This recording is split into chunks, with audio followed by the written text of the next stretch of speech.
はい、皆様、こんばんは。東コーポレーションのダニエルです。今日はですね、第2回目になります。前回と一緒なんですけれども、ドミニク・マルタン、はい、ムスカゲセーブルエメーヌの作り手さんですね。こちらと、現地中継を結んでおりますので、後ほどご紹介させていただきます。はい。では、いつもの注意事項で、ございますが、はい、画面を共有させていただきます。はい。ドミニク・マルタンさんですね。背が大きいですね。はい。では、注意事項ですね。音声はミュートの状態でお願いいたします。あと、ご意見、ですとか、ご感想ですとか、ご質問等はですね、全体配信のチャットでお願いいたします。随時、セミナー中に拾えるところは拾わせていただきます。で、どうしてもちょっと質問が多かった場合は、15分ぐらい延長させていただきます。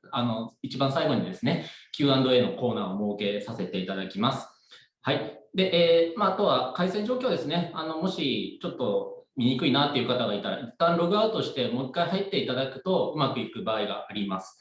あと、ちょっとどうしても最後まで見れなかったっていう、見づらいっていう方はですね、また後日、YouTube により見逃し配信をしておりますので、そちらをご活用いただければと思います。はい。で、いつものお願いですが、アンケートですね。はい。ぜひ、もう、皆様の声があってこその、セミナーですので、ぜひともお叱りの言葉、お褒めの言葉、何でも結構です。生産者へのメッセージもそちらで書いていただければ、生産者にお伝えいたします。よろしくお願いします。はい、ではお待たせいたしました。本日のスケジュールなんですけども、まず生産者と本日素敵なゲストパネラーを、ご紹介しております。で、その後、フランスとロワール地方についてのお話と、ワイナリーの紹介、そしてテイスティングという流れになっております。約1時間ですね。はい。ではですね、本日のゲストパネラーご紹介させていただきます。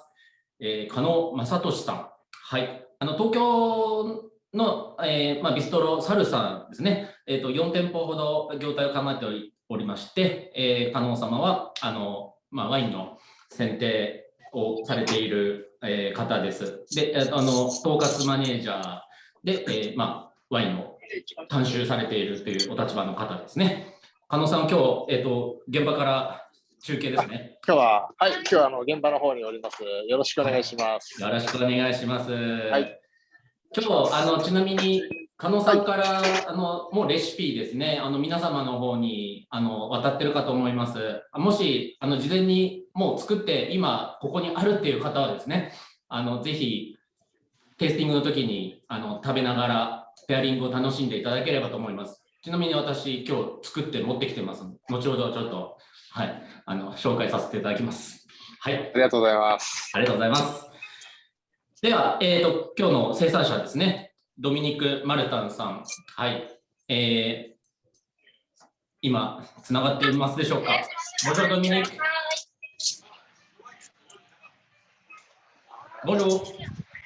Bonjour Daniel. Ça va? Bonjour, bonjour à tous. Konnichiwa. Ça va très bien. Ah, il fait beau. Il fait très beau, mais il fait très froid. Ah bon? 4 Combien? degrés ce matin. 4 degrés. 4 degrés. Wow. 4.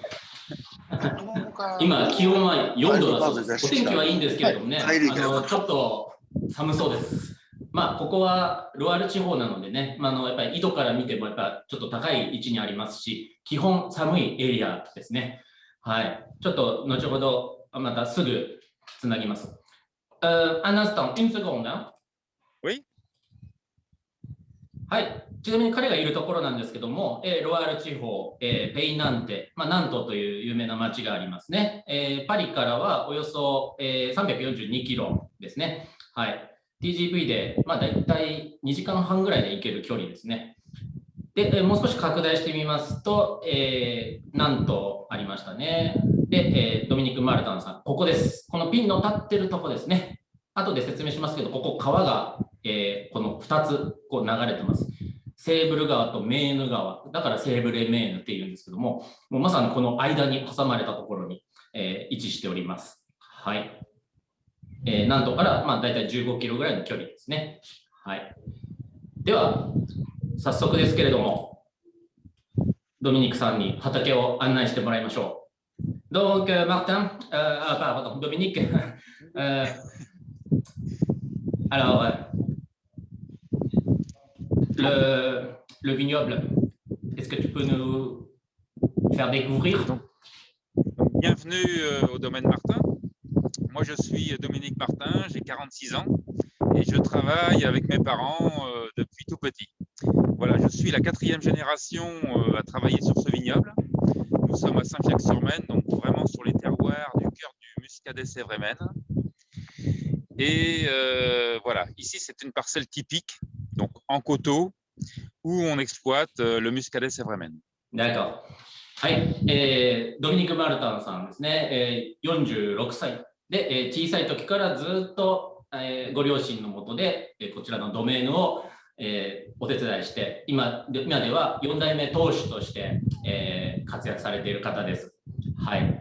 で、今立ってる畑なんですけども、ミスカデの、畑ですね。もう典型的な、もうトラディショナルなロワールの、風景なんですけども、ちょっとブドウの木とかについてもね、見ていきたいと思います。Ok, donc Dominique, est-ce qu'on peut voir une vigne qui est... Oui? Donc, on va regarder ici. Nous sommes sur une parcelle de muscadet. C'est la principale production du domaine. Sur 35 hectares, nous produisons 20 hectares de muscadet. 35ヘクタール所有しているんですけども、うち20ヘクタールですね。これが、ミスカデ・セブレメーヌを作っているメロン・ド・ブルゴーニュ、ミスカデと呼ばれている品種です。Donc ici, c'est la taille traditionnelle du melon de Bourgogne pour produire du muscadet, avec 3 branches. Donc le guyot nantais qui correspond à 3 branches. La première branche qui donne les fruits sur la baguette, et les 2 autres branches, un courson à yeux, ici et ici, qui donneront les branches pour l'année suivante. D'accord. ここはですね、これ、擬葉仕立てなんですけども、擬葉ドゥブルともちょっと似ている形なんですけども、実はこれ、ペイナンテ、このエリアならではの、擬葉なんですね。擬葉ペイナンテというちょっとこの独特な形状をしておりまして、すべてこう三つ股に枝が太い幹がですね、こう伸びてまして、でそこから短小長小が、伸びているという状況です。で今こちらご覧いただいている長い枝ですね、これが今年いずれブドウがなっていく成長していくところなんですけれども、こちらに新芽がですね、まだ今寒いのでちょっと新芽の成長は見れないんですけれども、だいたい5から6ぐらい残しておりまして、あと中央にあるのと左にある単小ですね、ここには2つの新芽を残して、で、毎年ですね、それぞれの長小をどこ、今は右側です、こちらから見て右ですけれども、翌年は左になったり中央になったりとか、そうやって毎年基本的に長小の、生やす側を変えているという、そういう、工夫をしているわけなんですね。Ok, on dirait que ils ont quel âge ces vignes-là? Donc ici, ce sont des vignes de 45 ans, donc de melon de Bourgogne. Donc, ce sont des vignes qui sont intéressantes parce que les racines sont en profondeur maintenant. Donc, elles vont exploiter le sous-sol, la roche de gneiss, qui est particulière pour le terroir de Saint-Fiacre et qui va donner des muscadets fruités. で、今ご覧いただいている木はですね、この区画全体的に言えることなんですけど、平均樹齢だいたい45歳ぐらいと言われておりまして、ちょうどビエイユビーニュってね、こう書いてあると思うんですけども、30超えてれば、基本的にビエイユビーニュと名乗れるわけなんですけども、45というとですね、結構いいお年ですね。ドミニクさんとほぼ同い年で、Ils ont ton âge alors? Oui, c'est ça. ドミニクさんと Donc, 同 ce じ sont で des す。bonnes vignes. だから美味しいワインができるんだよと。はい。いや、納得です。でもやっぱこの樹齢が高いとね、やっぱ根っこもしっかり張ってくれるし、ここの土壌、グネスと呼ばれている土壌で、訳すと、まあ、スレート、まあ、ヘンマガンの一種ですね。後でちょっと実物もお見せしますけれども、そういう特殊なテロワールで、育っております。非常に、根深く根が張っていて、まあ、土地の個性がですね、すごく現れるメロンドブルゴーニュです。OK. Donc maintenant, on va peut-être parler un petit peu sur le marcotage. Donc, une Oui, seconde. Hein. ではでje す voudrais te ね。montrer, Oui. je voudrais te montrer quelque chose, s'il te plaît. OK. Ici, tu vois les gouttes Ah, de ça sève? coule. Oui. Ah, Voilà. les coursons. Donc, sur la branche à fruits, la sève recommence à circuler. On est au printemps Hmm. et les bourgeons vont s'ouvrir dans quelques jours. Ah, OK. Et ce sont des gouttes de sève. だから、今ここにちょっと雫みたいなもの見えますでしょうか。これ先週見えなかったんですけどね、ちょうど新芽の部分でこれからまあ、葉っぱが、ついて成長してくる時期の証拠です。ちょうど、樹液がですね、こうして出てる、はい、プルールドビーニュというものですね。あと剪定した切り口のとこももしかしたらあるかもしれないですね。Il y a aussi une coulure sur les branches que tu as coupées. Alors, ici, c'est une vigne qui a été taillée, coupée il y a déjà 2 ou 3 mois. Donc, Ah, c'est c'est vrai. cicatrisé. C'est D'accord. cicatrisé ici. うんうんうん。Mais donc, ça va pleurer bientôt. Ça va pleurer bientôt. ああ、OK。これはまあ、2ヶ月前に冬の剪定を終えたばかりの切り口の断面なんですけども、まあ、ほとんどかさぶたみたいな状態になってるんですが、まあ、それでもいずれ樹液が少し出てくるというそうです。はい。うん。Donc, ici, l'objectif, c'est de produire environ 50 hectolitres à l'hectare.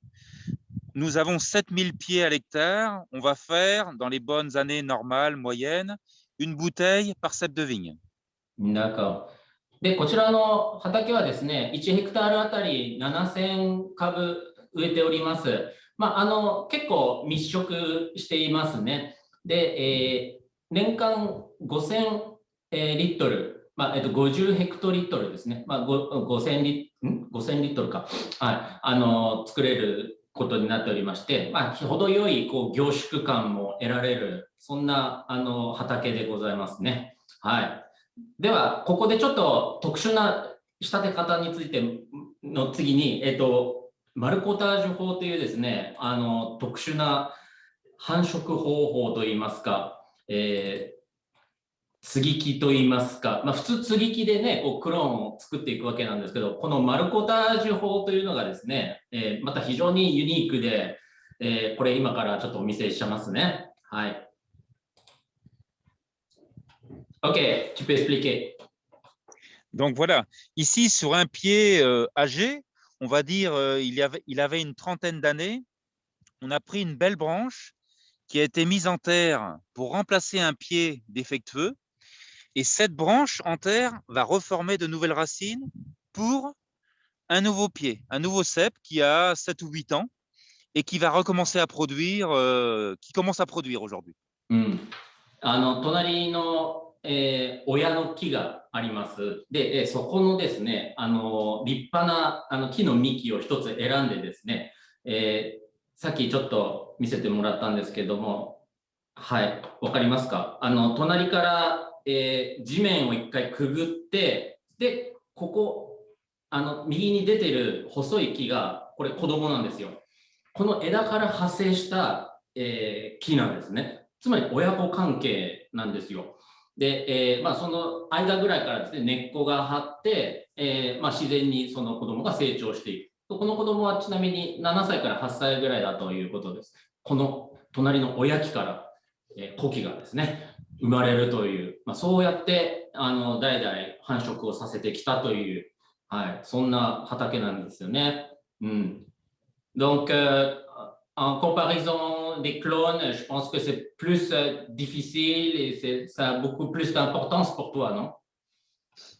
Alors, c'est intéressant parce que c'est vraiment le même pied que le parent, donc c'est la même origine.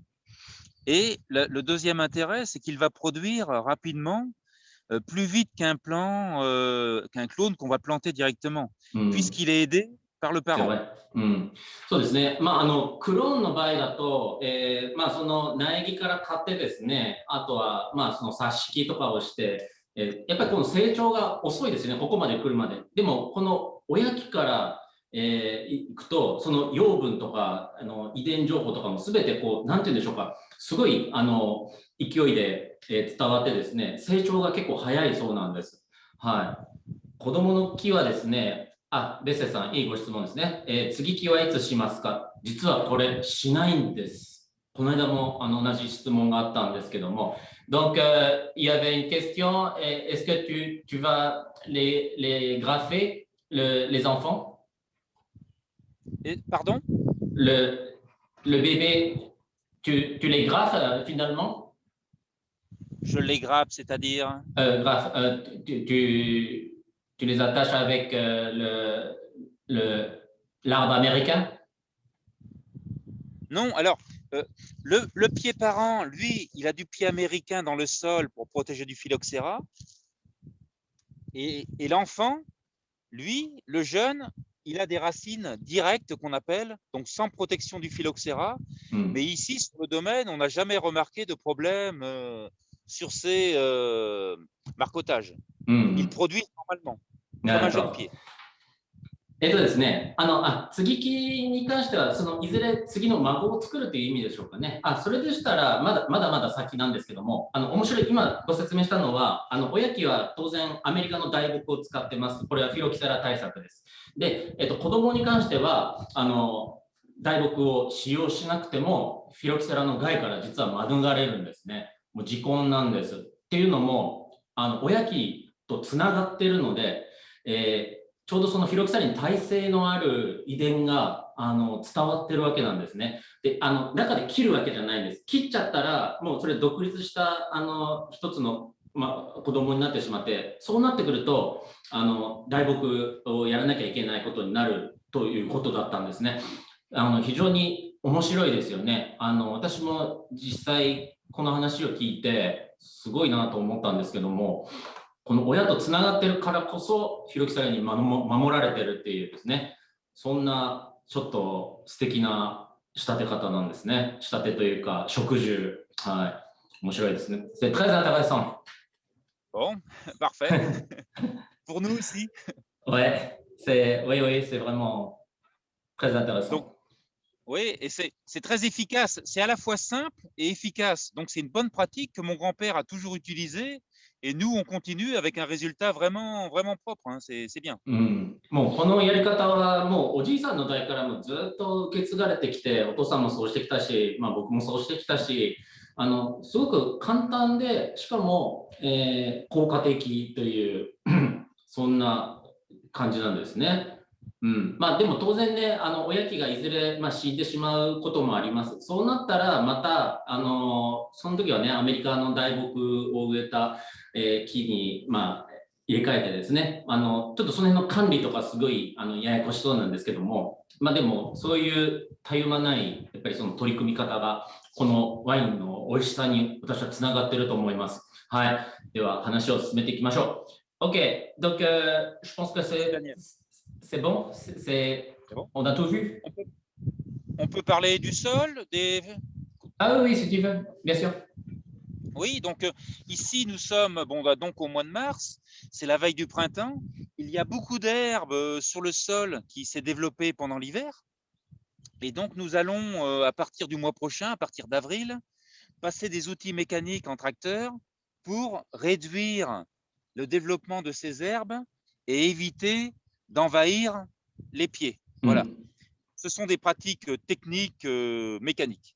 Pour éviter l'humidité des... Alors, l'humidité pour le gel de printemps, puisque les herbes transpirent, ça va éviter la concurrence de l'herbe avec le pied de vigne pour le développement du printemps, et puis éviter d'envahir pour que le pied soit dans l'obscurité, quoi. Voilà. D'accord. はい、今ね、草がかなり生えていますね。春なので、成長期なので、ブドウの木のみならず、まあ、雑草とかは、生えてきます。で、それはやっぱりこう耕してですね、中心を、畝と畝の間を。で、しっかりそこは、通気性を良くするっていう目的と、あとはその、お水、根っこの競合ですね。それを防ぐことと、あとは、それぞれのブドウの木に雑草が生い茂ることを、避けるためですね。はい。そんな、作業もこれから待っているということです。もう一つご質問ありましたね。この手法はドミニクさんのところの独自の方法ですかと、それともロワールでよくあるんですか？ OK, on a une question par une candidate. Donc, le marcottage, est-ce que c'est populaire, c'est particulier dans le domaine ou les autres viticulteurs le font aussi à la C'est très Val-de-Loire? Oui, en Val-de-Loire et surtout dans le Muscadet, c'est très populaire. On a beaucoup de voisins, de collègues qui l'utilisent parce que c'est simple et efficace. Donc, D'accord. c'est très utilisé par ici. Oui. そうですね。主にこちらのミュスカデエリアの、お隣さんのワイナリーとかもね、結構一般的にそういったやり方っていうのはしてるみたいです。はい。OK, merci beaucoup. Oui, merci. Donc, on va passer tout à l'heure à la cuverie. D'accord. Donc C'est là, je me bon? dirige vers la cave. Oui, dans Bon, 10 à tout à l'heure. minutes. À tout à Oui, l'heure. parfait. Merci, Daniel. Merci. では、ドミニクさんとはちょっとここで、一旦離れてもらって、これからワイナリーの方にね、着くので、10分後に、またつなぎたいと思います。では、お話続けますね。まずこちらの畑なんですけども、サスティナブル農法ですね。オーガニックのようなんですけども、サスティナブル農法というですね、基準、オーガニックの基準値よりは多少緩いんですけども、でも話を聞いているとですね、もうドミニクさん、もうほぼほぼオーガニックの基準をもう達成していると言ってもいいというぐらい、非常に土地に自然に優しい作り方をしております。で、これは最近できた認証で HVE 環境価値重視認証という認証がありまして、これを取得するためにはですね、結構厳しい審査が3段階あって、で、その3つを全てクリアして、ボトルに貼ることができるんですけども、彼はですね、これをあえて用いないと言ってました。っていうのも、やっぱりそのオーガニックの、考えとちょっとこうダブルというかですね、これを貼ったからじゃあ、オーガニックのこういう基準を達してるんだねとか、聞かれる可能性もあるので、まだちょっとややこしくなっちゃうから、それはあえて使わないとは言ってます。はい。では、ここでちょっと、ロワール渓谷の、簡単なおさらいをしていきたいと思います。はい。ご存知の方も多いと思うんですけど、ロワール地方はですね、非常にこの長い川、ロワール川、1000キロにも及ぶ東西の川がありまして、で、その流域に、ブドウ畑がたくさん存在しているわけなんですが、一番こちらは西の大西洋に面したところの、区画ですね。で、大西洋気候という、非常に湿度の高く、今、冬というか、この時期なんかもね、結構見ていただいた通り、こう風が強く、そして寒いというですね、で、雨がよく降る。はい。で、春の霜っていうのはそんな心配はないとは言われていますけれども、なる年もありますね。ただ、基本的にはやっぱりこう、湿度が高い。で、夏場に関しては結構、カラッと、いい晴天に恵まれることもあります。はい。そんな気候ですね。で、そういう冷涼な気候を反映して、白ワイン比率がやはり高いですね。生産量はフランス国内第1位と言われております。はい。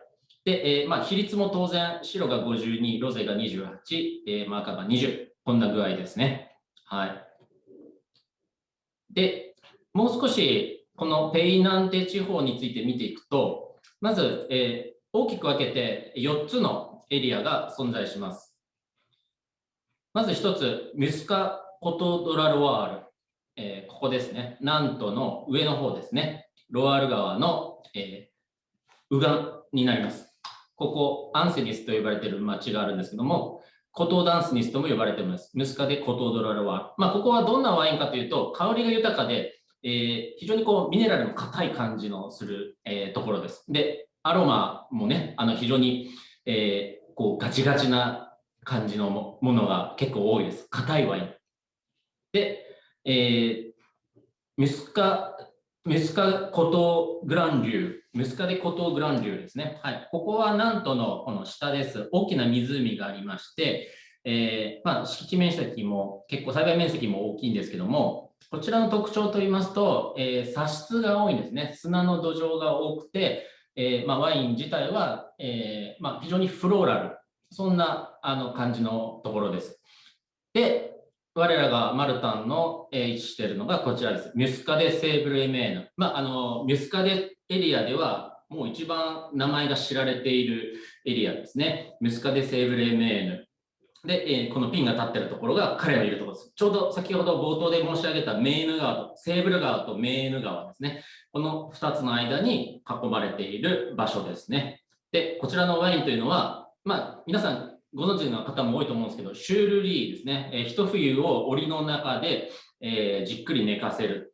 で、月に1回ぐらいですね、バトナージュをして、檻とともに、熟成をさせて、結構特徴的な酸を柔らかくして、コクと旨味と、風味を増すための製法を行っているエリアですね。もう聞くからに、もう一番ここ美味しいんじゃないかっていうイメージはありますけれどね。ちょっと他もちょっと実際試したことはあまりないんですけども、ちょっとぜひ飲んでみたいなとは思います。はい。で、もう一つ、グロプランデュペイナンテというものがありまして、ここのもうより海に近いところですね。これはムロンドブルゴーニュ、ムスカデ種ではなく、グロプラン種という品種を使っております。これ、後ほど、ご紹介します。今日も実際に試飲にありますので、こちらは昔 VDQS だったんですけども、2011に AOC に昇格しました。はい。では、もうちょっとだけ、白ぶどうですけども、もう言わずと知れたムロンド・ブルゴーニュですね。はい。昔、ブルゴーニュにかなり生息していた頃から、ムロンド・ブルゴーニュという名前がついたんですけども、今はどちらかというとブルゴーニュはもうシャルドネとピノノワールにほとんど植え替えられまして、その名残としてですね、名前がついたわけで、ミスカデ地方のまず代表的な品種です。で、あとフォルブランシュ、これがグロプランです。どちらも基本的に酸が非常に高いです。酸が強く、ボディとしてはライトボディ。はい。そんなワインなんですね。そんなワインができる品種です。はい。で、あとはもうソービニョンブラン、シュナンブランといった国際品種もあります。で、今回はちょっと白に重きを置きたいので、黒はさらっといきますけども、カベルネ・フランであったり、ピノノワール、ガメがあったりですね、またちょっと珍しいネグレットっていうのもあるんですけども、ほとんど見ることはないです。はい。一応、このエリアの代表的な品種ということで載せました。はい。よろしいでしょうか。では、ドベーヌ・マルタンですね。これ改めて重複になりますけども、35ヘクタールのブドウ畑を所有しておりまして、うち30ヘクタールがミュスカデ・セーブル・エメーヌを作るムロンド・ブルゴーニュ種が栽培されているエリアとなります。では、ドベーヌ・マルタンの歴史ですね。さっきおじいちゃんからっていう話もあったんですけども、創業当初はですね、1901年、レオン・ベルナールさんという方が、彼のおじいちゃんかな、4代目だからそうですね、ひいおじいちゃんが立ち上げました。でそのひいおじいちゃんが、ひいおじいちゃんの娘さん、マリーさんがですね、エミール・マルタンという方と結婚をして、ここでドメーヌ・マルタンが1952年に誕生したと。これは当時の看板だそうです。そして、その後、ドミニクのお父さん、ベルナールさんがですね、引き継いで、写真見えますかね。こちら、ご両親で、今でもすごく元気で、一緒にお手伝いをしていただいている、状況です。で、4代目の、ドミニク。彼が今、バリバリ46歳、頑張ってます。はい。というわけで、生産者つなぐ前にですね、簡単にちょっとロワール地方の郷土料理についてをご紹介したいと思います。教科書通りに言えばですね、こういうブロシェオブールなんてという、白いフィレ、お魚ですね、タラであったりとか、するんですけども、それの、バターソースですね。それにレモンをキュッと絞って、こういったワインと合わせると美味しそうですね。で、あとはリエット・ド・トゥール。リエットもね、有名ですよね。豚の油、背脂を煮込んでですね、お肉とともに、レバーとともに、そして固めたものですね。パンに塗ると美味しいです。そして、タルトタタン、デザートの部ですね。これは有名な修道僧がですね、女性が、タルトを作ってて、誤って床に落として、上下が真っ逆さまになってしまって、したことから生まれたタルトなんですけども、これが意外美味しかったということで、そういう作り方になりました。で、あとはゲランドですね。ゲランドのお塩ですね。大西洋のゲランド産の塩。日本でもよく見かけます。ちょっとこう、薄茶色というか、若干、緑がかった、そんなお塩ですね。あともう一つ有名なのは、カマルグの塩といって、南仏にも、お塩ありますね。二大、塩田の、うち一つです。はい。で、あとはチーズでいうと、サントモール・ド・トゥーレーヌですね。羊乳の羊の、からできたチーズですね。よく灰をまぶして、ご覧になったことはあるかなとは思います。これも、1番目と2番目の今日のワインにすごい合いそうな気がしますね。はい。では、いよいよお待ちかねですけれども、今日ですね、ゲストスピーカーの加納さんにお越しいただいたのはですね、こちらのオリジナルレシピを、事前にもう皆様すでに、レシピは言ってるかと思うんですけども、こちらご用意いただきました。ちょっとこちらについてご用意いただいた意図をですね、加納さんにちょっとお聞きしようかなと思います。では、加納さんどうぞ。どうも、加納です。すみません、ちょっとガチャガチャ聞こえてしまうかもしれませんが、ライブ感があっていいです。ありがとうございます。3番さん。大丈夫です。すみません。ポテトサラダを今回ちょっと作らせていただきました。これに関して、最初にマットンさんのワイン全部試飲させていただいたときに、ちょっとお魚系のイメージでこう作りたいなっていうところ、そして家庭でも楽しんでいただけるようなものというのを作りたいなっていうので、ちょっとシェフと相談して、このポテトサラダを作ろうということになりました。ご家庭によってなんですけど、そのポテトサラダに入れる素材だとかっていうのは結構違うことが多いと思うんですけども、やっぱそういったものを少しワインと楽しむとき用に食材ちょっとこう変えたりとか、そのドレッシングとまたアレンジするだけで非常にこうワインとフレンドリーにこうなるなっていうのがちょっとありましたので、そういったのを今回一緒に合わせて、ご提案できればと思って、この、レシピでちょっと手順もこう書いてありますので、今回作っていただいた方、ぜひ今試していただきたいですね。いや、素晴らしいですよ。これ、本当に考え抜かれてますね。やっぱこの大西洋沿岸地域のですね、やっぱり、その魚に合うのと、あとは、結構やっぱり、じゃがいもとかよくね、地方でもやっぱり食べられてますし、それをサラダ仕立てにして、しかもこのビネグレットソースですね。これがまたワインの酸とも非常にマリアージュ、絶妙なマリアージュをしておりまして、私も作らせていただいたんですけども、ちょっとこれ、プチ自慢なんですけど、美味しそうにできました。はい。ありがとうございます。簡単ですね、意外と。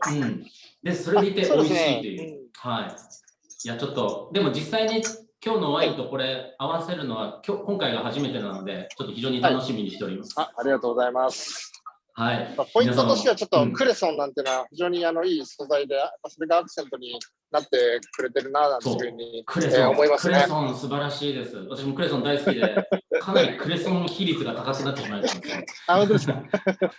この土っぽさというか、大地っぽさがね、また、この、さっきの見ていただいた太いムスカデの幹とですね、なんかリンクしてる気がしますね。ありがとうございます。いや、本当素晴らしいメニューだなと思いました。ありがとうございます。ありがとうございます。今回どうもありがとうございます。なんか言いかけてました？ごめんなさい。ちょっと今回、一緒にご自宅でなんか作っていただいたなんかその感想とか、もしそういったのとかありましたら、そういったなんかチャットとか、そういったところとか入れていただいたりして、またなんかそういったのがコミュニケーションの場になればいいと思いますので、はい、よろしくお願いします。了解いたしました。ありがとうございます。はい。では皆さん、ぜひね、アンケートの方にも、ちょっとこちら今日食べてみた感想とかお寄せいただけるとありがたいです。はい。それでは、テイスティングに移る前に、ドミニクさんですね、そろそろ戻ってきてもらいますけど。ドミニク。Oui, Daniel. OK. Alors, tu es dans la cuverie. Et comment se passe Ici, pas le encore dans la bâtonnage? cuverie, mais dans la partie traditionnelle. OK. Voilà, c'est ça. Donc ici, c'est la cave traditionnelle. Je t'écoute. Donc c'est la cave traditionnelle avec les fûts de chêne. C'est la cave de mon grand-père, où les premières vinifications ont commencé au domaine Martin. Voilà. この雰囲気のある醸造蔵はですね、おじいちゃんの代から、当初から、あったところです。で、樽結構大きかったですよね。あれ、350リットルぐらいあるんですけども、500リットルだとごめんなさい。500リットルの大樽を使ってる。もうこれは伝統的にずっとこういうサイズの樽で作られています。で、今ちょっと正面にあるのはですね、これは見本用の樽で、酒類製法、先ほど織と一緒に、織を攪拌させて作る製法について、こうガラスの断面になっててね、分かりやすくなってます。ちょっとこれ、今から実演してもらいます。Allez, Dominique, c'est parti. Donc ici, nous allons visualiser la vinification du muscadet Sauvignon-sur-Lie. Donc tout simplement, les lies sont constituées des levures qui ont transformé les alcools, qui ont transformé les sucres en alcool, pardon. Et la fermentation de septembre va laisser au fond des cuves et au fond des fûts cette lie qui se dépose tout l'hiver. で、基本的にこの他の樽ですね、あとはもちろんセメント樽も使ってたり、もう一つの醸造所の方ですね、後から見れますけど、ステンレスタンクの大きなタンクも使ってはいるんですけども、こちらのコーナー、全部共通して言えることは、この檻が底の方に沈んでいる、こういう状況になっているという、結構厚みがある檻ですよね。はい。じゃあ、これをどうするでしょうか。Donc, qu'est-ce que tu vas faire avec ces lits? Donc, les lies vont rester en contact avec le muscadet tout l'hiver, jusqu'à la mise en bouteille du printemps. Donc, c'est intéressant de garder ce contact entre le vin et la lie. Les lies nourrissent le vin. Donc, on va récupérer du côté fruité. On va garder une fraîcheur par la perception du gaz carbonique. Et la finesse va se faire dans l'hiver jusqu'à la mise en bouteille. Okay. でこれは一冬の間に行う織と接触をさせるシュールリー製法なんですけども、効果としては、結構酸がねやっぱりミスカデも強いので、それを和らげる目的も当然あるんですけども、織が逆にワインに養分を与えると彼は言ってましたけども、織のうまみですね、そういった成分がやっぱりこう溶け込む上で非常にこの冬の間こうして寝かせておくことは重要なことなんですね。OK? Donc l'hiver, nous procédons à différents bâtonnages, c'est-à-dire que manuellement, nous allons remettre les lies en suspension pour conserver et augmenter le contact levure-vin. Donc ici, on voit une marque de délimitation où les lies se déposent petit à petit et la partie plus claire en haut. Je vais vous la montrer dans un verre. Et puis après, on va réaliser le bâtonnage. Allez, c'est parti. で、今ですね、攪拌する前、ややこう下の方に行くとこの厚い織りが見えるんですけど、上に行くほど、こうちょっと段階的に濃さがこう現れてますけれども、これ上澄みの方ですね。非常にクリアな、多少濁ってますけど。OK? Donc là, c'est un muscadet 2020. 2020のミュスカデです。Ici, 今年の春に、OK? Tout simplement, tu vas faire le mélange, le remuage des lies, que l'on appelle le bâtonnage. これを、バトナージュと言いまして、バトンというのは木の棒ですよね。これをこのようにご覧いただけますでしょうかね。ちょっと見づらいかもしれないんですけども、折りがちょっと待ってきてるのが分かりますかね。だんだんこの白濁としてきて、これをですね、全部じゃないですけど、基本的にこの折りを全部液体になじませてっていう作業を、一冬の間で3回から4回ぐらい行うそうなんですね。つまり毎月なんですけども、はい、分かりますかね。結構今待ってますね。うん。だんだんこの、oui. C'est très rapide. Nous allons le réaliser 2 à 3 fois dans l'hiver et après, on laisse déposer jusqu'à la mise en bouteille. で、一回バトナージをしたら、また時間の経過とともに折りが沈んでいくので、それを瓶詰めまでに繰り返し、毎月行うということです。ちなみに、この使用前、使用後の図なんですけども、これが今、ちょうどバトナージを行った後ですね。もう一目瞭然かなと思います。Voilà, c'est donc clair. avant et après. C'est clair. Donc ici, même qu'il est trouble, on peut le déguster. C'est le vin naturel avec ses levures dans la cuve ou dans le fût. もちろん、このまま飲むこともできるって言ってます。実際美味しいみたいです。いや、美味しいと思いますよ。っていうか、商品化する上ではね、どうしてもやっぱり、こさないとダメですけどね。はい。Qu'est-ce que c'est ça? Alors ça, ce sont des cristaux de Gravel. C'est de l'acidité du vin qui va cristalliser dans les fûts et dans les cuves. Donc ce sont des cristaux d'acidité. うん。これ、皆さん、おつまみじゃなくてですね、これ、酒石酸なんですよ。この樽の内側についている酒石の塊です。この厚み、すごいですよね。こういうのがもう全部、もうこの樽だけじゃなくて、すべてのタンクの中に毎年発生しているわけなんですね。Voilà, ces cristaux, on les retrouve sur les parois et la lie en position basse. うん。Voilà. 面白いですね。この周りに酒石がこびりついて、その下の方には折りが存在すると。そういう構図です。D'accord. Avez-vous des questions? On va peut-être passer à la dégustation? Dégustation? Bon, c'est parti. では、もう皆さんね、ちょっと私もそうなんですけど、そろそろ飲みたいなと、いや、テイスティングしたいなと思ってですね、これから一緒にテイスティングを行っていきましょう。ちょっとテイスティングの、場所に移ってもらって、今お母さん映ってましたね。では皆さん、まず、1つ目のワインです。はい、こちら、メトドトラディショナル、ペルル・レ・ロシェット、泡ですね。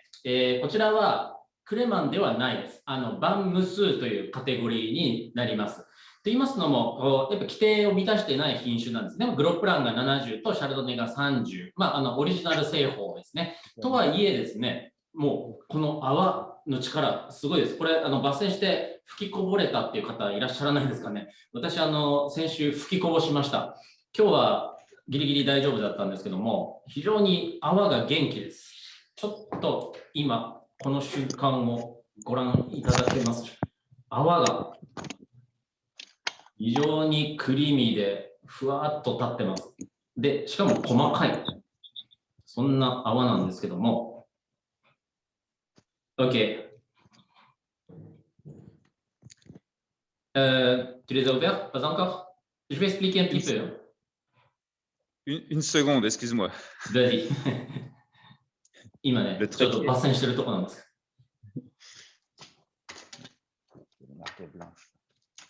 グロップラン70、シャルドネ30。皆さんぜひもうテイスティングしちゃってくださいね。Parfait. Voilà, donc j'ai invité quelqu'un aujourd'hui. OK. もう完璧にセッティングされてますね。Bon, tu peux venir. Donc ici, nous sommes dans la cuverie de vinification moderne avec les cuves en inox thermorégulées.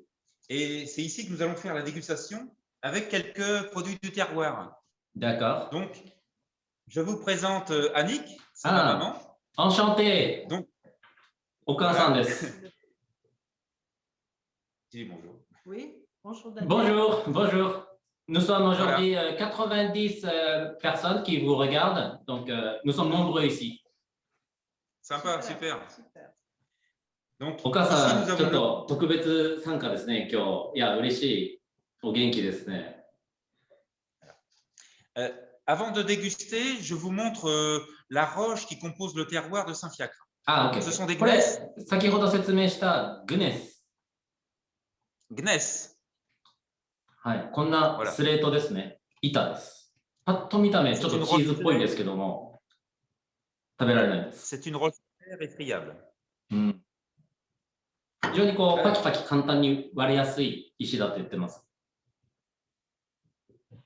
Donc, nous allons commencer par la perle des rochettes, Oui. qui est une méthode traditionnelle, D'accord. brute, et que nous allons découvrir avec du saumon. Voilà. ああ、今日彼らもお昼時なんでね、もう実際に食事も用意して、前回とはちょっと違ったバージョンで今日はセッティングしてくれてます。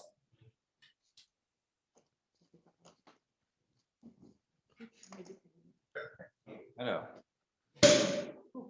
おおすごい。Cette mousse. Belle mousse. Donc, nous avons une belle mousse, une mousse fine. Donc, ça, c'est intéressant pour la dégustation. Cette mousse va dégager les arômes du vin et est agréable au palais. この泡、入れた瞬間ね、お気づきの方もいらっしゃると思うんですけど、非常に香りがいいですよね。ふわっと立ってきます。フローラルの香りと。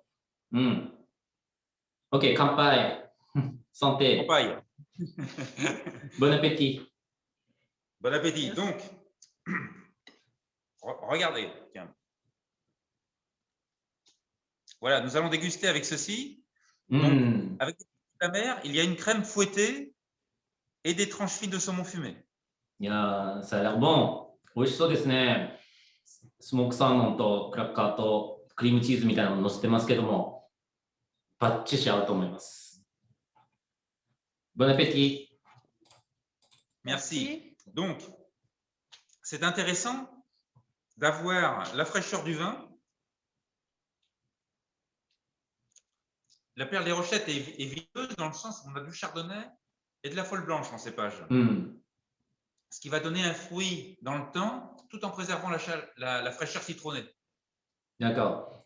このグロープランはですね、どちらかというと、当然酸が強いんですけども、レモンとかライムに代表されるような香り、味わい、そして、ちょっと洋梨感もあって、これはどちらかというとシャルドネの要素ですね。グロープランはやっぱこうライトボディで酸が強い。で、シャルドネは、厚みがある。つまりそれを程よくブレンドすることによってある程度厚みを持たせているという、そして香りにも複雑さを与えているという、そういう感じですね。これはですね、日本料理で言えばハモの天ぷらとか、揚げ物系、衣、特に天ぷらがいいと思います。これからの季節、ハモなんかね、すごく美味しいと思うので、こういうのに合わせてあげるといいんじゃないかなと思っております。一方で、加納さんのおすすめとしましては、イワシのコンフィサラダ仕立て。加納さん、オーダー入りましたか？今いらっしゃらないですか？もしもし。どうぞ。すいません。お料理の説明を。今聞こえました。ありがとうございます。イワシ、これ低温調理したものですね。骨も頭も全部食べれるように仕上げたものを、葉っぱ野菜の上にですね、乗せます。で、一緒に食感残るように一口大をカットした野菜をボイルしたものですね。粒マスタードドレッシング、玉ねぎのドレッシングとかとちょっと合わせて乗せて、イワシを崩しながら食べていただきたいんですけども、食べた時にやっぱりすごくこういった今の、ラムス、非常にイメージがつきます。で、ラムスのやはり香ばしいようなその香りっていうのは、焼けたちょっとイワシの香りだとか、そういったのも非常にリンクしてきて、アフターにあるはつらつとした酸味っていうのが、最後ですね、イワシのこのオイル感っていうのをさっぱりと刺してくれるっていうので、すごくいいなと思ってご提案しました。あ、ごめんなさい、食べてます。いや、あっちで説明、こっちで説明で、ちょっと加納さん大変だと思いますけども、いや、これも美味しそうですね。ありがとうございます。OK. Donc Dominique, je viens d'expliquer maintenant que avec la cuisine japonaise, par exemple, ça peut bien aller avec les tempura, les beignets japonaises, et puis la salade que monsieur a préparée, une sardine avec des salades, des légumes, et voilà. Le saumon, je pense que c'est le mariage aussi impeccable.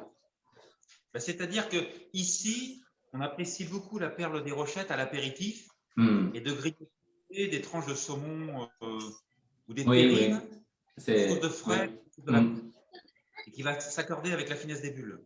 やっぱね、フランスでは、現地ではこの泡をですね、やっぱり食事の前とか、いわゆるアペリティフのタイミングで、開けることが多くて、その時に軽くこういうサーモンのね、クラッカーとか、そういうのを用意して、お食事の前の寒暖を楽しむという、そんな素敵な飲み方をしておりますね。OK, on va peut-être passer au suivant, le gros plan. Le gros plan du pays nantais. では次にですね、2番目のワイン、グロプランです。Voilà, donc le gros plan du domaine que nous allons découvrir avec des huîtres de la région. じゃあちょっと開けてる間に、軽く説明しますね。グロプランデュペイなんてシュールリー。これもシュールリーなんですね。はい。フォルブランシュ 100% です。先ほど見ていただいた粒の大きいブドウですね。ミュスカレの次に有名なというか、生産されている品種なんですけども。フォローしてる。先にちょっとテイスティングコメントを言っちゃいますね。これもレモン、ライム、基本的にさっきと同じです。もうそんな複雑なワインではないんですけれども、非常にやっぱりこういう爽やかな柑橘系に代表される香りの表現ですね。あと塩、ちょっとこう塩味が若干あるんですけども。Qu'est-ce que tu en penses? Donc le nez est très intéressant parce que c'est vraiment ce qu'on recherche. Le côté fraîcheur, le côté citronné, il y a un esprit floral que l'on va découvrir par la suite en bouche. Donc c'est un qui a du peps. Et justement, avec les huîtres du littoral, ce sont des huîtres de Vendée. Ici, nous allons avoir un équilibre iodé intéressant. もう近くで採れた牡蠣みたいなんですけども、いやー、これちょっとかぶりましたね、加納さん。うちは生春巻きだったんですけど、加納さんはまさにこれ、はい、こちらの牡蠣はどこ産でしょうか。ちょっとミュートになってます。失礼しました。聞こえますか。大丈夫です。石川県の能登の牡蠣ですね。ちょうどこれを提案したいなと思ったのが、ちょうど能登の牡蠣というのが3月、4月、5月で、この時期に旬を迎えるという牡蠣で、非常に味も乗っていて、アフターのミネラル感というのは、すごく気持ちいいような感じです。ですので、こういったこのグロプランと楽しんでいただいたりすると、もう本当にレモンなしで、そのまま牡蠣を食べてから、ぐっとグロプランを飲むと、非常に相性がいいですね。完璧ですね。いや、かぶりましたね、見事に。やっぱり牡蠣なんですね。さんとね。T'as vu Dominique, même au Japon, ils nous proposent de manger avec des huîtres. Parfait. Ça a l'air très intéressant. Oh.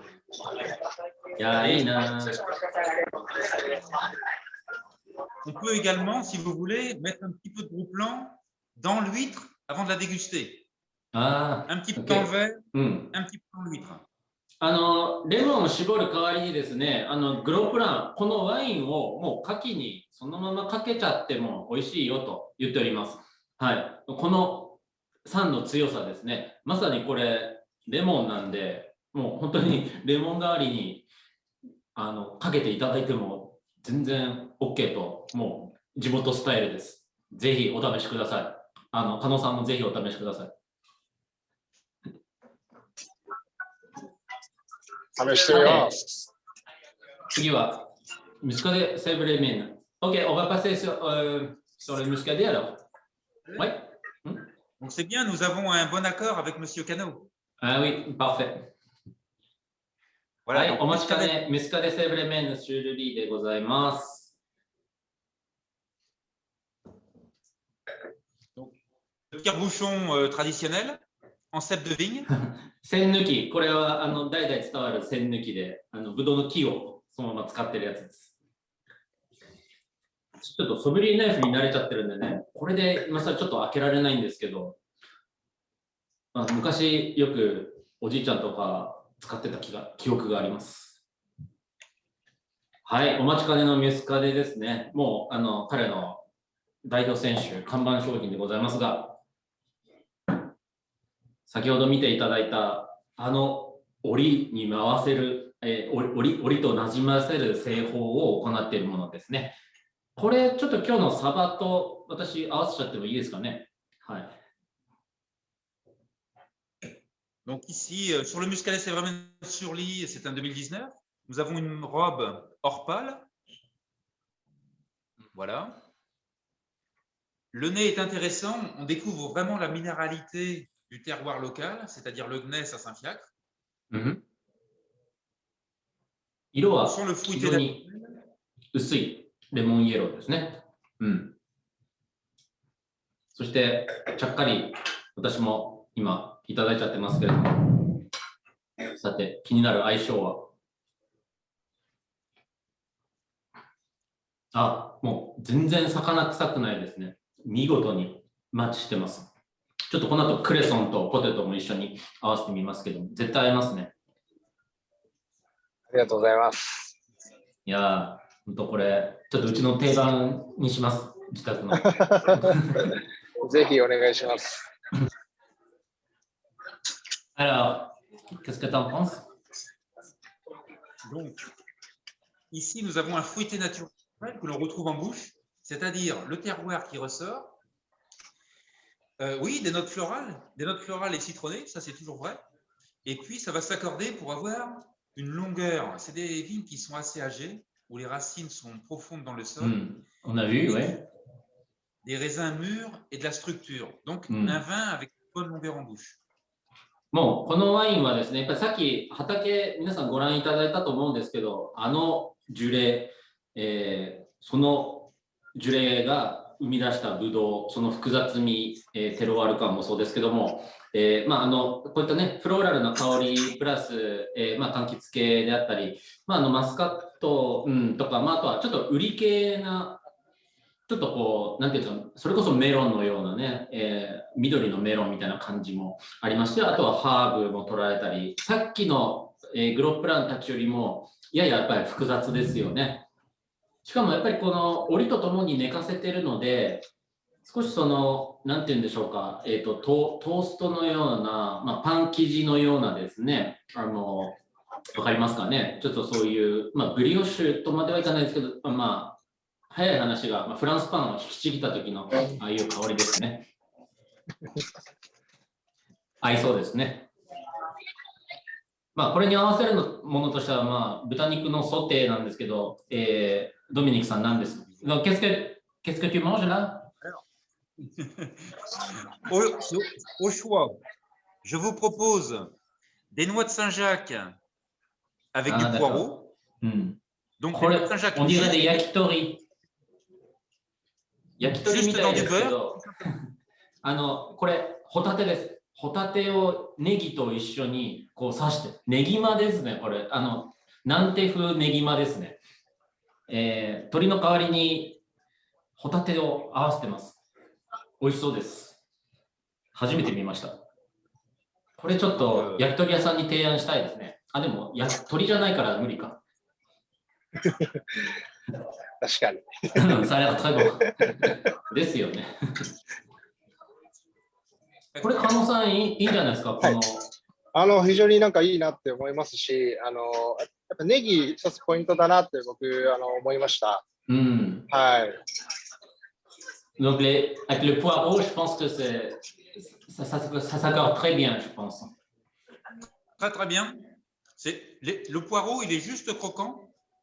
Donc, on a la fraîcheur du vin, la finesse, le croquant du poireau et les Saint-Jacques qui sont dans le beurre. Donc, il y a un petit côté gras. ホタテはバターで焼いてて、で、ネギはちょっと程よい歯ごたえを残した状態で焼いてるみたいなんですね。それがやっぱりこの青っぽさと、そしてこのコクと非常にやっぱり相性がいいとおっしゃる通りです。アクセントが効いてます。ホタテをバターでソテーしてるのは非常にいいですね。やっぱいいですね。Les coquilles Saint-Jacques cuits au beurre nantais, je pense. Alors, une autre proposition, Daniel? Je ne sais pas si Monsieur Cano va apprécier. Avec du fromage. Donc, le muscadet, c'est vraiment sur lit avec du fromage, du comté, du brie de Meaux, du chèvre. Et le quatrième, c'est fromage de vache, du bête-mal. Et donc, le muscadet va... ブリードも、あとちょっと聞き取れなかったんですけど、牛のチーズだって言ってました。これコンテですね。Donc c'est pas avec du chèvre que fromage de chèvre, non? Tome de chèvre. Ah, ok, ok. これ右の白いのがトム・ド・シェブル、ヤギのトムって言ってもあれですかね。ちょっとセミハード系のチーズだと思うんですけども、いいですね。やっぱ淡白なチーズと相性がいいような気がします。ブリードモーもね、カマンベールよりは癖強くないし、それもすごくいいと思いますね。なんかやっぱクリーミーなニュアンスがこのムスカデにはやっぱりあるので、チーズとの相性も非常にいいかなと思います。いや、加納さん、これ本当今ちょっとだいぶ常温になってきたんですけど、この常温がうまいですね。そうですね。やはり初めてテイスティングしたときに、もともとセラから直接ぐらいの温度帯でテイスティングしたんですけど、これは香り自体が少しまだ閉じてるかなとか、もっと広がりがあるような伸びやかなワインじゃないかなっていうところでしばらく置いてまた、テイスティングしてみたときにすごくやっぱ変化がありましたので、やはり白ワインだからといってやっぱ冷やすというよりも、やっぱものを見極めていい温度帯で楽しむっていうことはできたらなと思って、お店とかではね、そういった形で温度帯を分けて提供とかはさせていただいてます。なるほど、なるほど。いや、これ常温で力結構発揮しますね。そうですね。やはり樽のニュアンスもやっぱ出ますし、で果実もちゃんとあるんですけど、ちょっと金木犀由来のなんかちょっとオレンジ系のなんかそういう香りっていうのもちょっとあるなと思ったので、オレンジワインとかではないんですけれど、やっぱりちょっとそういう要素をもうちょっと温度を上げてあげると広がりが出てくるかなっていうふうに思います。はい、ありがとうございます。Donc, on était en train de parler que ce vin, je pense que il est très bon aussi frais, mais si on augmente un peu la température, on le chambre un petit peu, il est quelques degrés aussi, oui, il a un côté très floral, donc je pense que ça peut augmenter. Avec la température et avec l'oxygène, il va s'ouvrir et devenir expressif. Ouais. Il est très complexe. やっぱり温度を少し上げてあげると、そして空気に触らさせてあげると、どんどん開いてくるタイプのワインだよと言っております。いや、これはちょっと素晴らしいですね。ミスカデ・セブレメーヌってね、なんか教科書で習ったような、ちょっと軽いライトボディのって思ってたんですけど、やっぱりちょっとコクもすごくしっかりあるし、フローラルだし、複雑だし、加納さんのおっしゃる通り、ちょっとこのオレンジのフローラル、金木犀のようなニュアンスもあるし、いや、これはかなり楽しめるワインだと思いますので、皆様もぜひ。Voilà. Donc, il est midi chez vous, je pense. C'est l'heure de. Midi, c'est la bonne heure. Ouais. La nouveauté. Ah, ok. On va faire la pub alors. alors, ton tour d'abord. Donc, je vous propose Ocean. Ocean, c'est une canette de muscadet, donc du muscadet du domaine, dans une canette aluminium de 25 centilitres. Donc, le format nomade, pratique pour les moments de liberté en extérieur. Voilà. これ皆さん、これからのピクニックシーズンですとか、バーベキューシーズンにですね、ちょっとポケットに忍ばせて、ぜひご携帯くださいということなんですけども、日本にまだ入ってきてないんです。これはミュスカデの缶です。こういう缶スタイルのね、缶ワインってね、ちょくちょく見かけますけども、ミュスカデの缶っていうのは、日本に入ってきたら結構ウケると思うんですけどね、残念ながらまだちょっと輸入はされておりません。なので、今、マルタンさんに、アピールしていただきました。はい。Donc, je l'ouvre. Vas-y. Voilà. Allez, une deuxième. Une deuxième. Allez, campagne. Campagne. 楽しそう。Merci beaucoup. Voici le vin français décomplexé. Ocean du domaine Martin. 非常に気軽にシンプルにいつでもどこでもっていうのがモットーです。はい。Merci beaucoup. Allez, maintenant c'est le tour de Monsieur Cano. では、加納さん、ごめんなさい、もうお時間ちょっと過ぎてしまったんですけども、せっかくですので、お店のもう一度ご紹介をしていただければと思うんですが。ありがとうございます。一番上のところなんですが、ちょうど今私はいる店舗なんですけども、白金にあります野菜をメインにしたお店をちょっとやってます。その下ですね、上原にあります、お魚のお店ですね。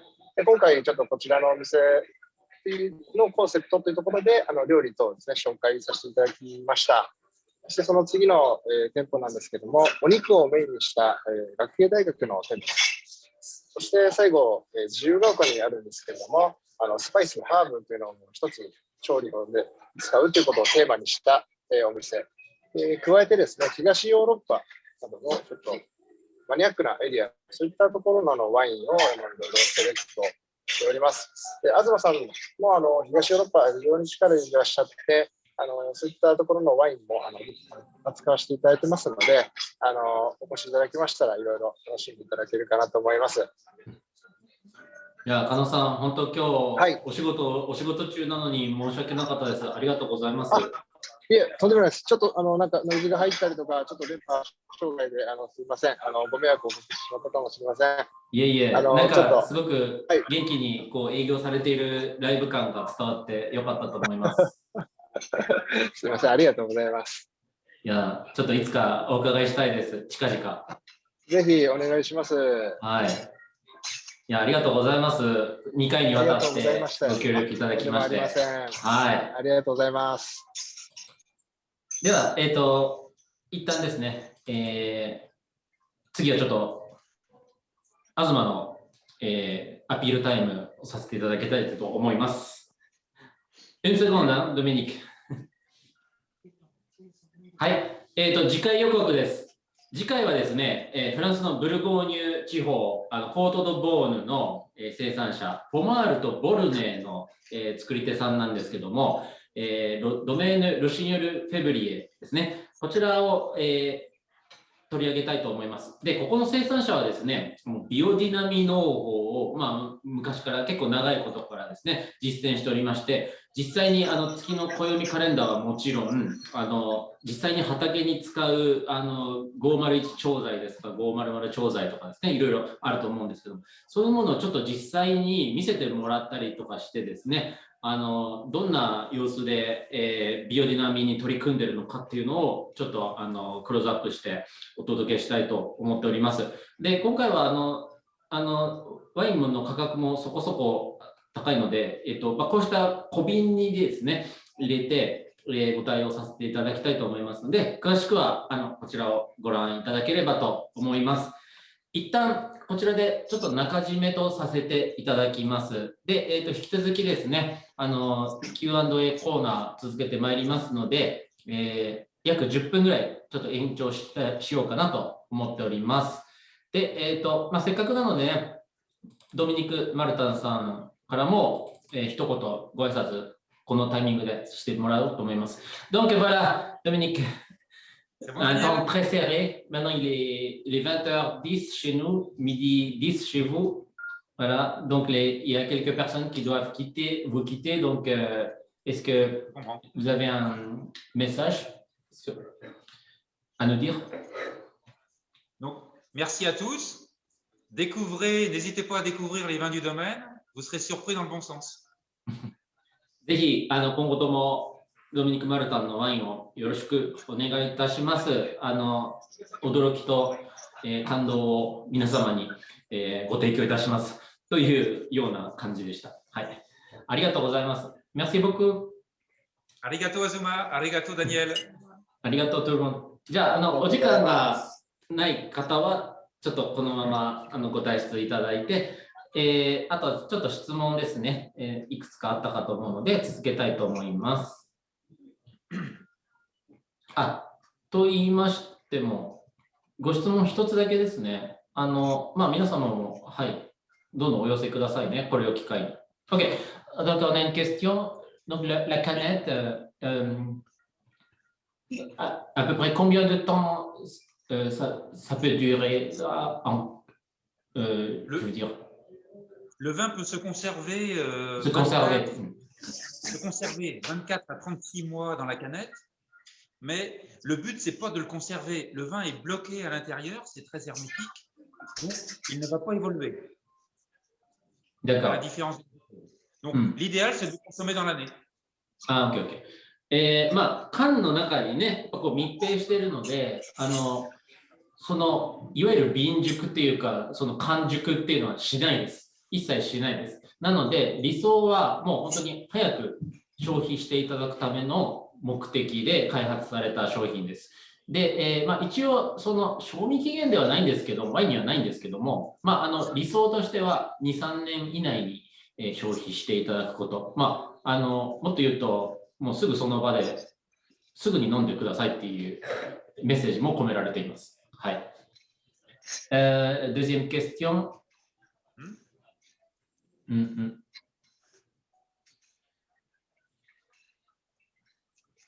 ホームページをご覧いただいてるんですね。ごめんなさい。これちょっと共有はできないんですけども、il y a un téléspectateur qui a vu votre site internet. Donc, au top, il y a 2 photos, une sur la mer avec la canette et une avec du sushi. Sushi, voilà, c'est ça, exact. Alors, elle vous demande pourquoi sushi? Parce que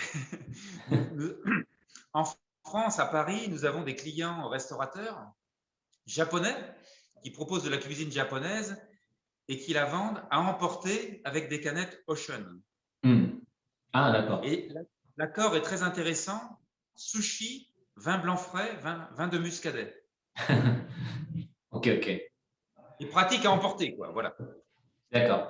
愛さん、これはですね、日本からアクセスしたらお寿司ではなくて、もうデフォルトでそうなってるみたいで、とにかく、パリにですね、パリって結構やっぱ和食ブームでお寿司屋さんもたくさんあってですね、もうフランス人にとってはもう日本料理イコール寿司みたいなところが多分にあるんですよ。で、やっぱりその海の食材とこの日本料理に代表される繊細なお料理、フィネス、イコール寿司とこう、直結してですね、そういうイメージになったとっていうだけの話だそうです。はい。ありがとうございます。Alors, troisième question. Donc, tout à l'heure, tu nous as montré le bâtonnage. Donc, qu'est-ce qu'elle dit? Attends. ワインの味をオリの入ってないワインとの違いで教えてほしいです。Donc,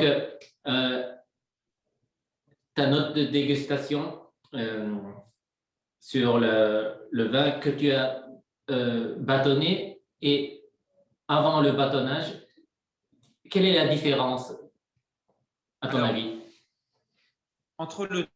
Avant le bâtonnage et après, il y a une grande différence. Après, le vin est mélangé avec les levures, avec la lie, donc il est trouble. Donc, le nez et même le goût est plus grossier.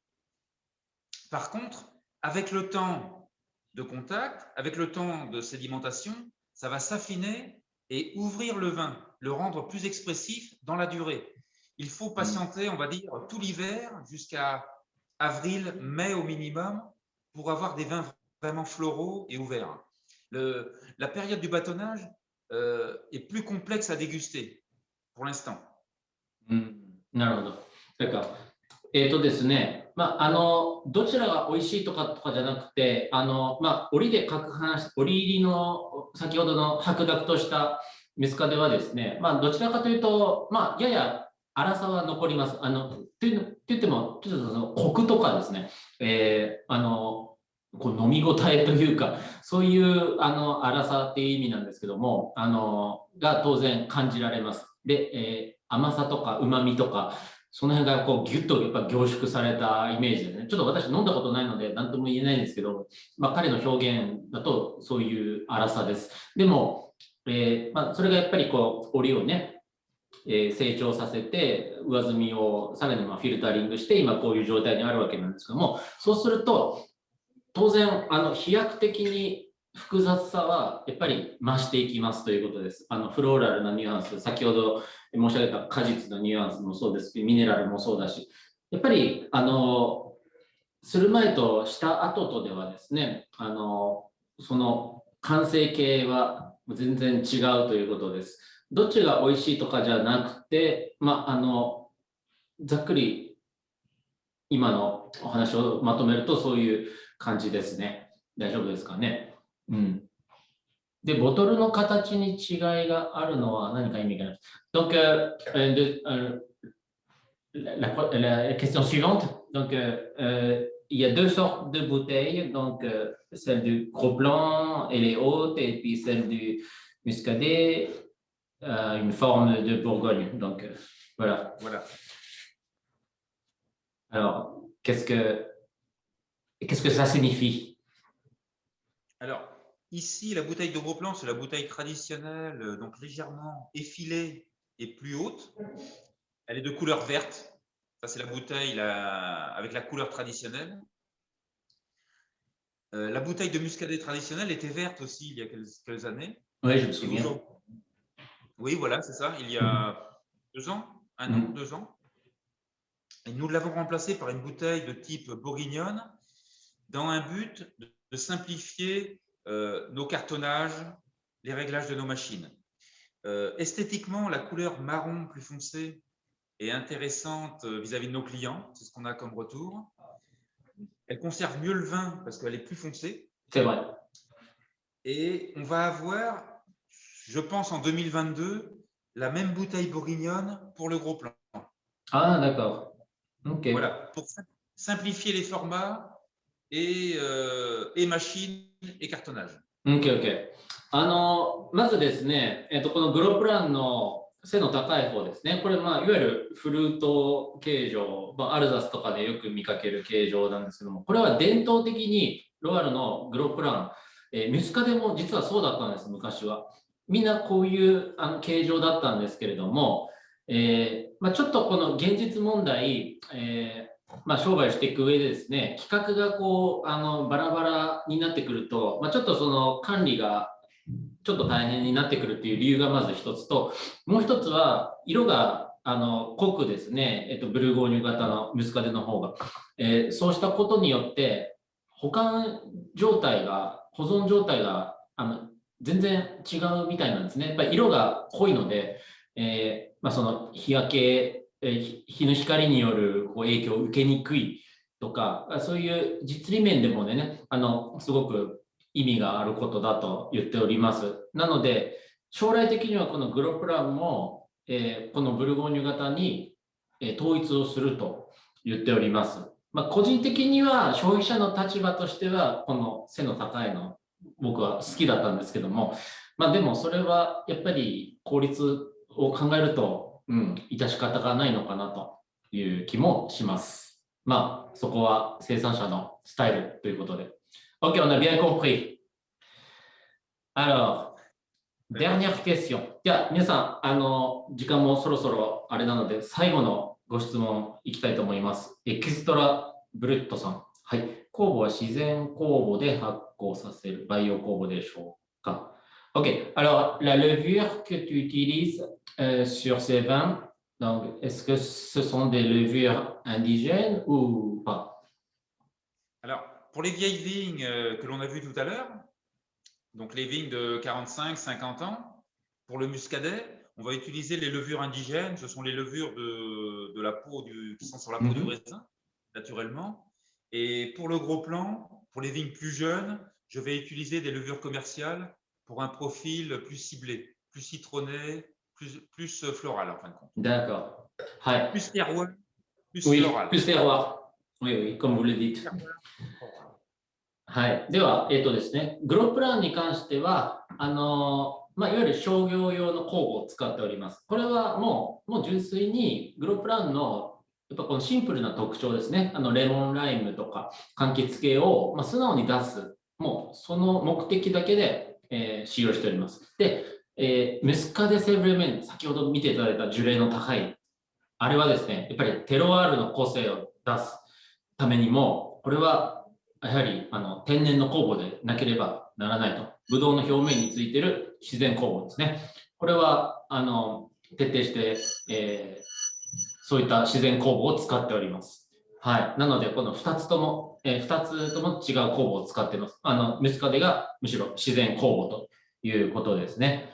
で、グロープランの白ワインを醸造するときと酵母が違う。そうそう。つまりそういうことなんです。はい。やっぱりより複雑さを出すためには、自然酵母を使わなきゃいけないんですよね。商業用の酵母はね、絶対に規格通りにうまくいくんですけれども、面白み、深みを出すにはやっぱり野生酵母。その点やっぱり難しさもあるんですけれども、はい。その話が聞けてよかったですね。いいご質問ありがとうございました。はい。皆様、そろそろですね、もうお時間になってまいりましたので、ここらにしておきたいと思います。生産者さんもお昼時なので、そろそろご飯を食べたいのかなという感じもいたしますし、加納さんもすみません、遅くまでお付き合いいただきまして。とんでもありません。ありがとうございます。ちょっと勉強になりました。ありがとうございます。こちらこそ楽しかったです。OK。ありがとうございます。Dominique, voilà, c'est terminé. Très bien, merci à tous. Merci beaucoup pour les deux séminaires. C'était vraiment très sympa de travailler avec toi. Et on continuera de travailler ensemble. Merci, formidable. Tu viendras au Japon. Bon. À bientôt, Daniel. Merci beaucoup. じゃあ皆さん、さよなら。ありがとうございました。Bon appétit. Merci, bonne soirée. Bonne journée.